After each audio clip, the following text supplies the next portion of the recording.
నేను చిన్నప్పుడు బాగా నమ్మేవాడిని. క్రైస్తవ మిషనరీల ద్వారా భారతదేశాన్ని కొల్లగొట్టడానికి ఒక మాస్టర్ ప్లాన్ వేసి భారతదేశంలో సంపదనంతా కొల్లగొట్టి తీసుకెళ్లిపోయారనే ఒక నెపం నా మనసులో ఉండేది.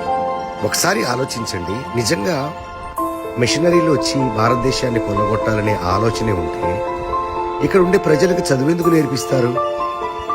ఇక్కడ చూస్తున్న ఫోటోలో ఉన్న ఒక సహోదరి తన బంధువుల ఇంటి నుండి, తన దేశం నుండి, తన వారి నుండి దూరంగా చూపించబడిన భారతదేశానికి ఒక మిషనరీగా వచ్చి, సుఖం లేదు, సౌకర్యం లేదు, హాస్పిటల్స్ లేవు, విద్యుత్ సౌకర్యాలు లేవు, రహదారులు లేవు, అంత భయంకరమైన ఈ భారతదేశానికి ఆ రోజుల్లో 18-19 శతాబ్దాల్లో వచ్చి ఇక్కడ ఉండే అభాగ్యులకు, అమాయకులకు, చిన్నపిల్లలకు వారికి చదువు చెప్పాలనే ప్రయత్నము, తపన ఈ ఒక్క ఫోటో ద్వారా మనకు బయలుపరచబడుతుంది.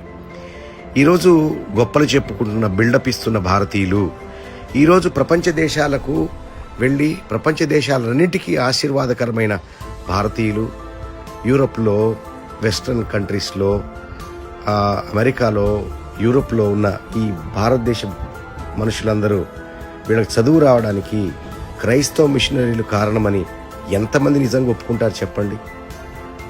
అక్షరాలే రాని వాడిని అక్షరాలు దిద్దించిన క్రైస్తవ మిషనరీల సేవ అమోఘం. కళ్ళు తెరవండి.